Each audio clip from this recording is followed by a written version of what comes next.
Many people say that music is a universal language. If that's the case, I would like to use music as a platform to talk about health. My name is Dr. Moshe Lewis, and I'm a full-time practicing physician who loves music and the way it affects our brains, our bodies, and our well-being. I would like to invite you to tune in where we interview musical artists about health matters that are important to them. But the truth is, we'll be discussing topics that affect all of us. From mental health to body image, cancer screening to stroke, our health is truly our greatest asset. So the goal is to open the dialogue on health to embrace topics that we don't always like to talk about in a way that's raw, candid, and lit. Hopefully these discussions will improve the health of our community. After all, your health matters to me, and if I can make it sound more beautiful, then that's something we should all listen to. Music and medicine, when you hear those words, how do they speak to your heart? Music and medicine, music is medicine. You feel me? Welcome to Music and Medicine. I'm your host, Dr. Moshe Lewis. Really excited to be joined today by three-time Grammy Award winner for Fantastic Negrito, Cornelius Mims. He has been a bassist, a composer, a producer, a musical director. A pleasure to have you here. Great to be here, brother.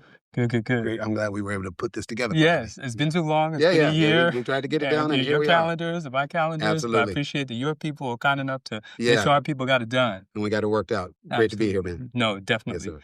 And you were kind enough also to just give us, just in case there's some people out there that may not realize all the things that you've been involved in, just a little walk down memory lane. You're kind enough to share some of your music with us and some of the amazing artists that you've worked with. So we just can take just a little listen, just to a couple of them. Yeah, maybe, I'll try to maybe two. condense it. I'll try to condense it. I mean, it's been a journey, man. It's been amazing. You know, it's been 40 years plus. And from Michael Jackson to Natalie Cole to Brandy to Tupac to, oh my goodness. You know, it's easier for me to think of the people that I haven't worked with as opposed to the ones that I have, because there's been so many that I've worked with over the years. Let's take a listen. Take a listen? Yeah. Well, come on. Let's take a listen. Oh, wow. Wow. That's a blast from the past. Rickety press card. Are you trying to say that I just want to be girl? Just that type of girl. Because I'm a gangster having fun. Always got the knuckleheads on the run. Didn't like that, I make you ask what was it? Boy, you should have known by now. Easy does it. In the place to be, coming up like a season. DJs on the beat, yellows on the cut. So listen up close while we rip shit up. In the city, you don't know who to trust. The bitches slip the scandals. She's so scandalous. She's so scandalous. Wow. That's right. Yeah, the east side perfect. Haha, now that's work. Hey, yeah, the east side perfect. Haha, yeah, now the hop, yeah, now the hop, yeah, now the hop, yeah, now the hop, yeah, now the hop. So dumb to think you gon' marry me. I got to be out my mind. Think I need someone to carry me. I've done enough to cry. It's time to say bye. You feel so good. Rest of my life, I wish I could hold you tight and take a flight out the hood. Was I foul or just misunderstood? How do you want it? It's been a few things over here. How do you want it? How do you feel? Coming up like a fool in the cash game, living in the fast lane life. Every other day we go. No matter where I go, I see the same hole. Every other day we go. Every other day we go. No matter where I go, I see the same hole. Is that your new thing? That's your new thing. Tell me, are you into new things? Into new things? Baby, it's a few things. It's a few things. Let me tell you, you still in the back of my mind. The back of my mind.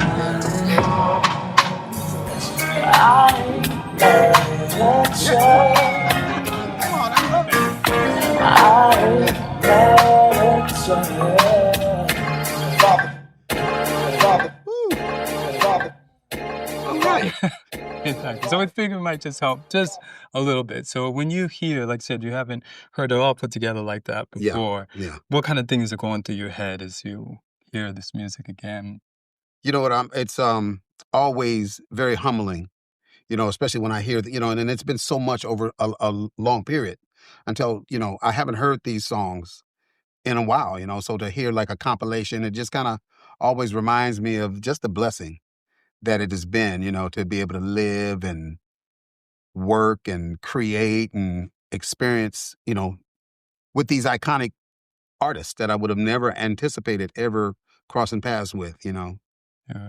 So we had to sort of help us walk into death row, and you're there, sort of almost at the beginning. Yeah. What was this one of the memorable or crazy experiences when you were there? Well, a very, very dear homeboy of mine, even to this day, DJ Quick, Right. is a brother that really took me in.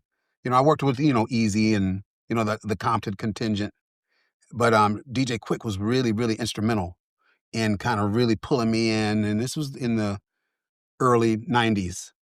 And what happened was there was a regime change at Death Row. Dr. Dre exited, Right. and Suge Knight brought Quick in to kind of be the focal point producer, artist, and all that. So when he brought Quick in, Quick brought us, his squad, Right.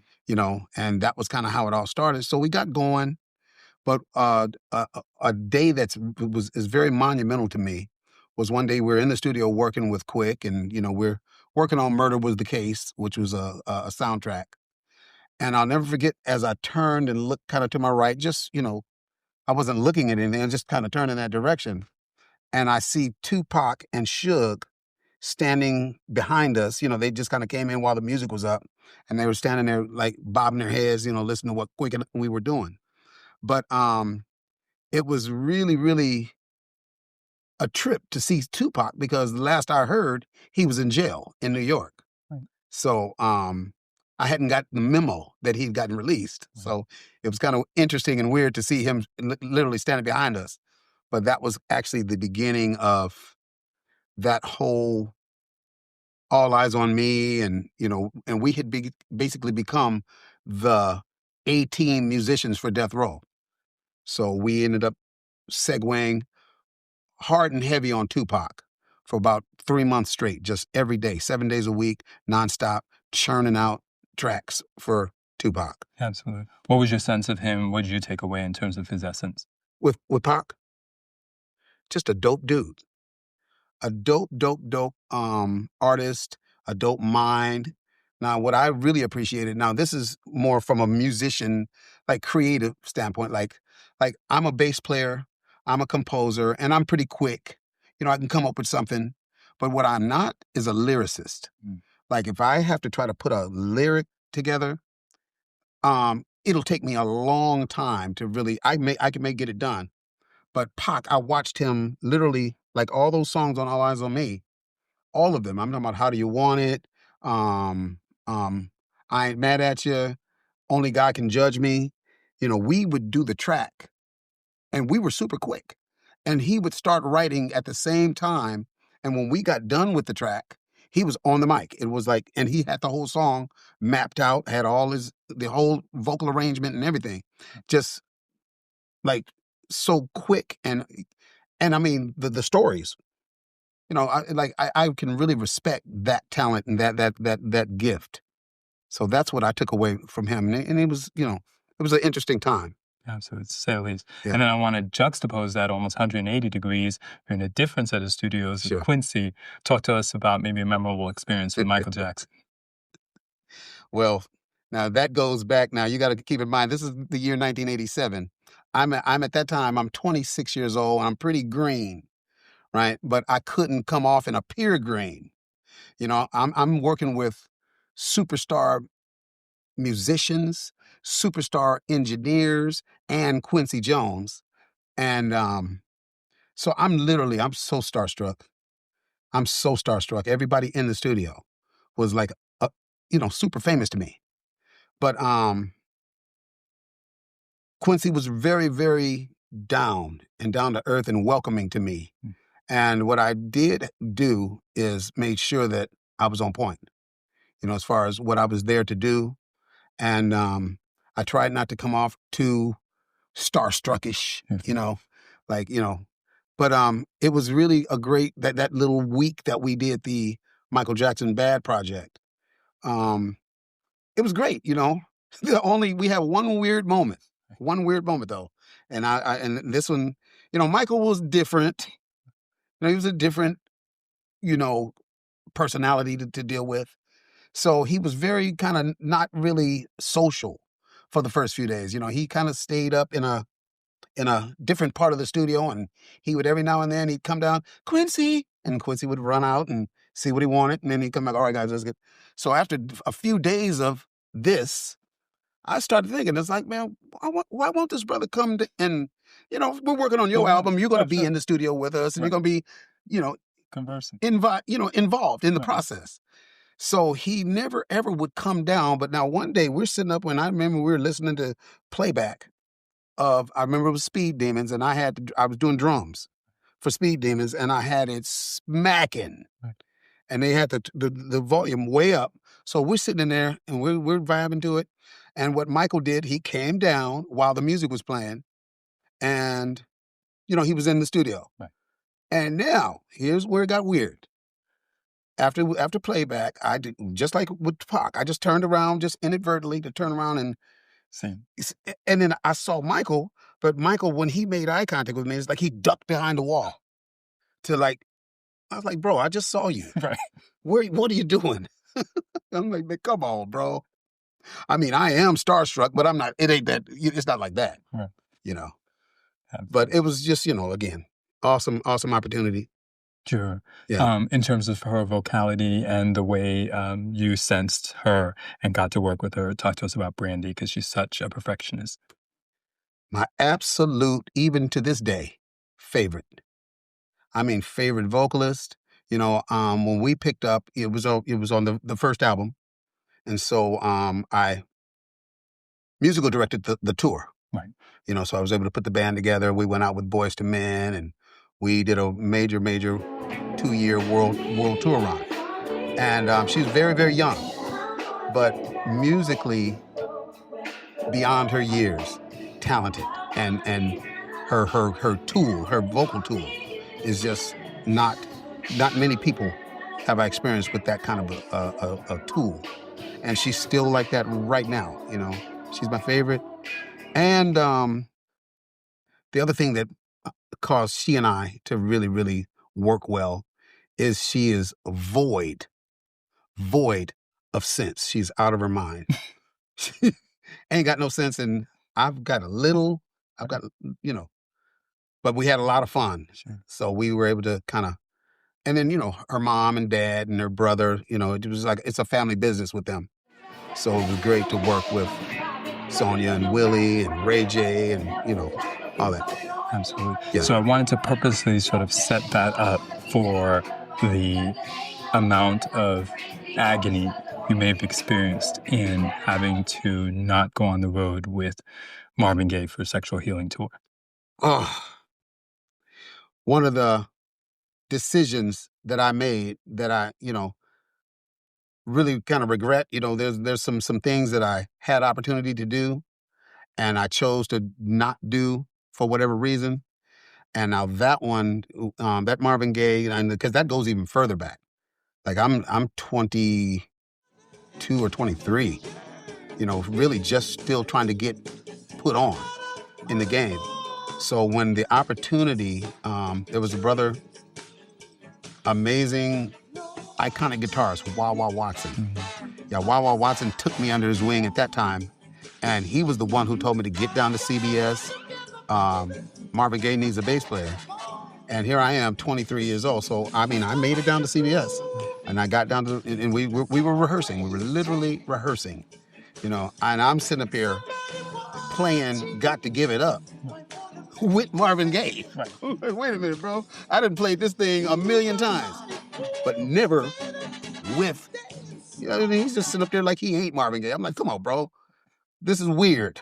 You guys got to forgive me. Right. But no, it was cool. But there was some other forces going on in my in my musical scenario, and they were really, really coming at me, and I was a part of a band, and the guys in the band were, they were kind of in my ear and talking, they were hating on me, and these guys I grew up with, so I ended up quitting the Marvin Gaye tour, just to save face and keep the peace with my boys, and this would, of course, end up being his final tour, the last tour he did before he passed, and, so very important project that I was on. I mean, I was there, and so I kind of I'm kicking myself a little bit, over the years. Sure.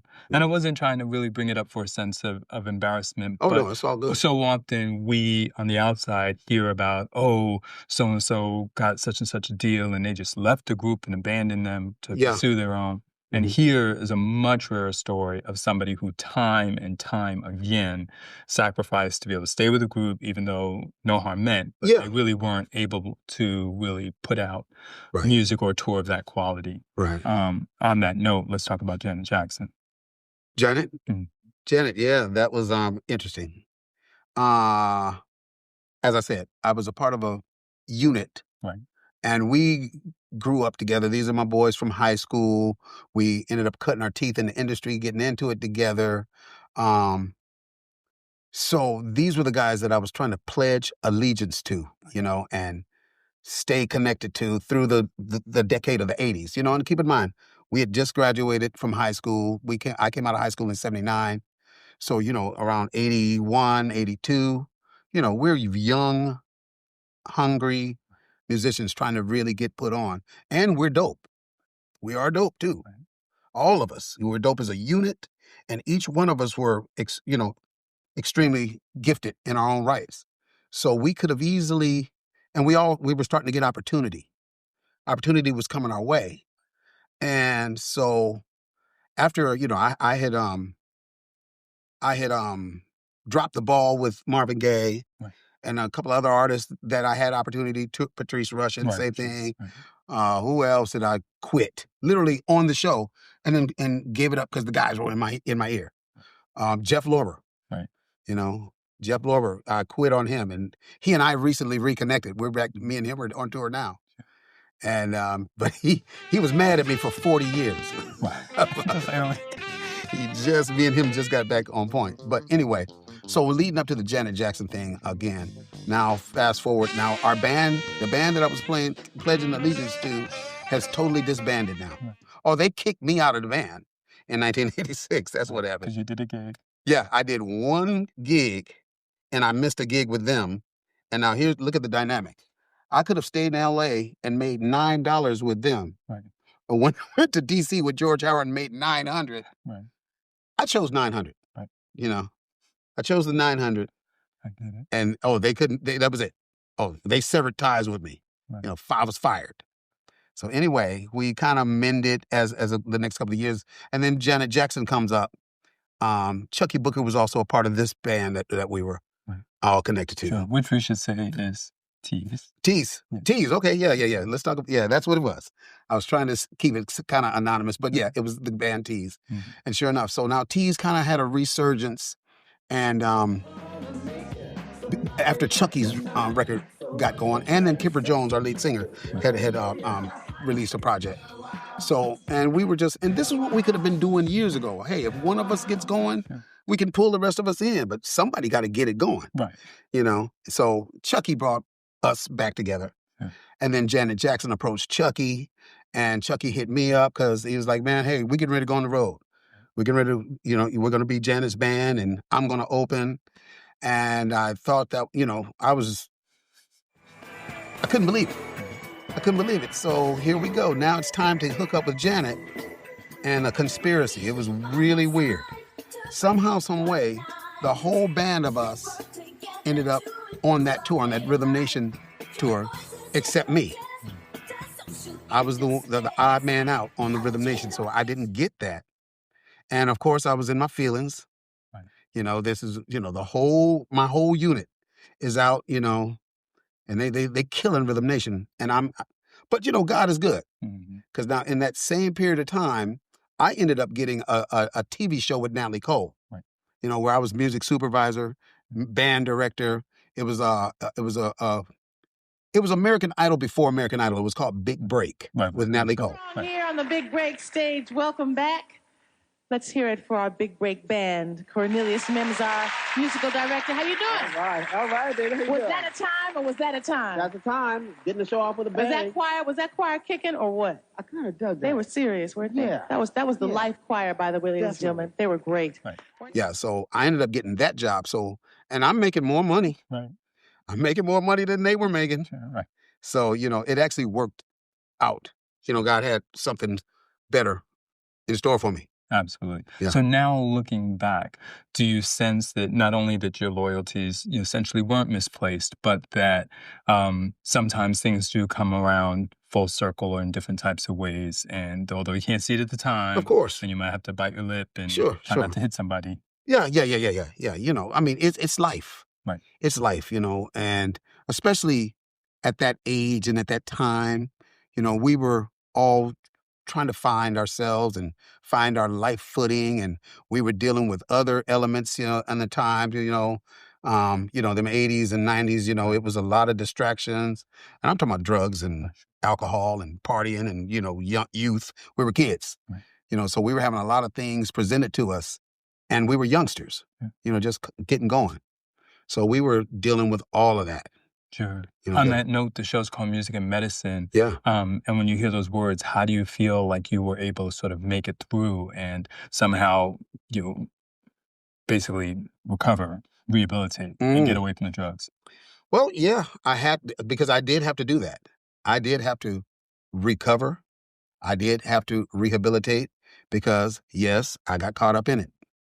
You know, it got me, you know, the lifestyle, you know, and all that came with it. So, actually, the 80s and the 90s, those decades were pretty tough for me, you know.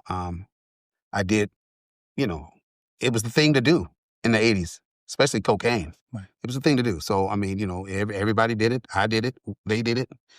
And, you know, it spiraled, you know. It spiraled, you know, as far as I'm concerned in my situation. So I wrestled, you know, and it was up and down and, you know, for quite a long period. And, but the problem was not the drugs. I came to find out the drugs. It wasn't the alcohol. It was a deeper issue that it took me some time and some therapy to realize, you know, because it's self-destruction, you know, and it was initiated by me. You know, nobody ever put a gun to my head. Nobody ever twisted my arm and made me do anything, you know, to exhibit these self-destructive behaviors, you know, and make these self-destructive decisions, you know, and so it wasn't until I finally figured some things out through therapy, through recovery. And what I came to really realize is, you know, most everybody I know loves Cornelius Mims, but does Cornelius Mims love Cornelius Mims? And the answer to that was no. Right. The answer to that was no, and I know it. You know, through my teenage years, through early adulthood, you know, I struggled with weight issues as well. You know, I had a major weight problem, and then what it got to the point was, when I looked in a mirror, I hated what I saw. I did not like what I saw.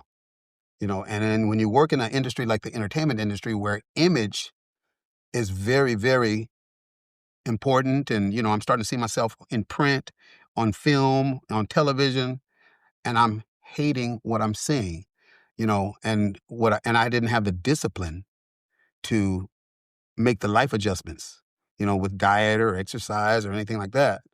And of course, you know, my weight through the 80s and 90s just ballooned, you know, until I looked up, you know, and at my maximum, I was at 302 pounds at 5'6". So, you know, 5'6", 302. And, you know, something had to give at that point. Cause I mean, I just couldn't stand it. You know, I've got to be up on stage. I've got to perform. I've got to move. Right.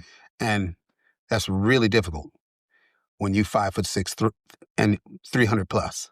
Right. You know. And what do you think was that critical factor for you? I just got tired. I got tired of starting over, with that drug choice, and it always took me down to rock bottom. It never allowed me to, do it and do life Right. and everything. It was either I was up or I was all the way down. And that just got to the point where, man, I'm tired of being down. I'm tired of getting back up. I'm sick of getting up. I want to get up and then stay up. So what can I do? What must I do to achieve that? And so then a new journey began, and it became, again, I had to find the way to love self, find the way and to accept self, accept what I am, who I am, and man up. Right. Yeah. Absolutely. And so now this relatively small opportunity at the time, I don't know that you could have imagined that Fantastic Negrito would turn into what it did, Ugh. because it was really built on social media, word of mouth. Talk to us about how this opportunity to get not one year, Yeah. not two the second year, but now your third Grammy Yeah. came about through Fantastic Negrito. Oh man, the Fantastic Negrito thing is just none of us saw it coming. And it goes way back before we got the Grammy wins, or even the first one. The focal point of that act is Xavier DeFrepeles. He's the centerpiece of it, and myself and a couple other people he had entrusted to kind of let's squad up and start recording this music. And he's a super brilliant mind creatively, so he was at the focal point, but it started back in the early 2000s. We just started working, we started churning out music. He was just kind of independently releasing things. And then he hit me up sometime around 2015 and said, Corney, this is what it's going to be. Fantastic Negrito. Come on, say it with me. Right. Fantastic Negrito. One motherfucker, when he says there's only one fantastic Negrito in the world, that's what he's really talking about. He means it. He means that you cannot play this bad That's a hell of and truth. feel this good. I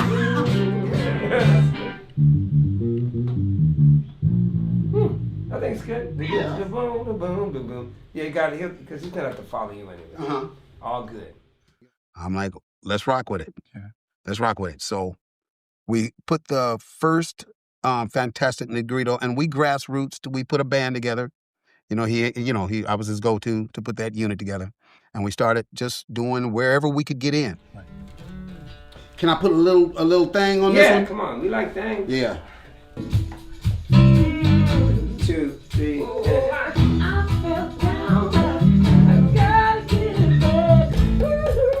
down.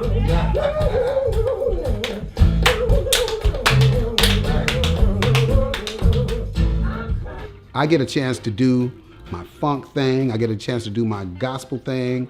I get a chance to do my blues thing. I get a chance to do my rock thing, all encompassed in this project. And it is just the most fulfilling thing that I'm involved in. Wherever we can get in and get in front of people and build start the beginning of the brand building, through the live music. And it was very unique and different. But he got some other people involved. And that's what took that first project and the first tour. We kept working it. And I knew the music was special. The music was, it's really, really different. I don't know anything else that's out there. Right. Can't really almost put in a genre. Yeah. So, and the crazy thing about the Fantastic Negrito project is we won all 3 Grammys in the category of Best Best Contemporary Blues Album, right? And to me, Right. it's kind of crazy because you put us in a blues category, and you can, Sure. because it's bluesy, it's definitely bluesy, but it's gospel, it's funk, it's rock, it's grunge, and it's blues. So okay, if y'all want to put us in a blues category and give us the Grammy, we'll take it. Sure. So my thing was, the first Grammy was unreal. Now the second one, I was almost like annoyed. Right. I was like, come on, man. Come on, bro. Like, don't go getting your hopes up and getting all, to be, and we got the second one. And there was also a third one. Right. Same category, same project, same act. So it's just unreal, I don't know many people that have won 3 Grammys. Right. So it's pretty cool. So now with this sense of rehabilitation, do you feel like things have come full circle? Been able to find a deeper meaning of yourself, meet someone who has a mind for music that is hard to even put into a box, and then here with them, finally, despite all the incredible people you've been with, you walk away essentially with 3 Grammys as sort of like the coup d'etat. Absolutely. Yes. I mean, just in retrospect, it's a combination of all of the things, all of the experiences musically and career-wise, but also it's those pitfalls that my life took that attest to who I am and what I am today. I look back in retrospect and I actually kind of appreciate those times, and those those negatives, those seemingly negative things, because those are the things that I was able to honestly build character from, and honestly finally learn to love self. And there's a testimony that I have now that I wouldn't have. Right. And I'm really, really super transparent about it. There's no shame in it. I'm better today because of that, and because of those experiences. The LA County Jail has a real way of kind of getting you some act right. If you go to county jail a bunch of times, and I did, it's like, man, I'm not doing this no more. But it really, the big picture message is the love of self. That's huge. It's huge for me. Absolutely. I couldn't have said it better. Here we have Cornelius Mims, who really represents something that so many people go through, whether they consider it to be imposter syndrome or not being able to prove themselves worthy, that underneath all of the drugs and the alcohol and potentially substance abuse that's very dangerous to relationships and toxic, there may be this kernel of self-hatred or really having a challenge with self-love. And we always say that we can't love others if we haven't learned first to love ourselves. We hope that we can put a higher power into that picture as well, because that certainly represents divine love. Many times we fall in love with someone else, and we call that unconditional love, so we hope. But life brings these ups and downs that can betray those things. And so it all starts with self-love. And he's been through an amazing journey and has a lot of music to represent those ups and downs. And we are the beneficiaries of that. But more importantly, we appreciate his experience and willingness to not only be bare bones transparent about some of the mistakes or some of the side steps, but also some of the challenges that turned into triumphs to help make him a stronger individual. And we appreciate you for sharing that. Man, thank you. Thank you for having me and allowing me. Sure. Yes, sir. Thank you. Dear Mama, Peter. When I was young, me and my mama had beef. 17 years old, kicked out on the streets. Though back at the time, I never thought I'd see her face. Ain't a woman alive that could take my mama's place. Suspended from school and scared to go home. I was a fool with the big boys breaking all the rules.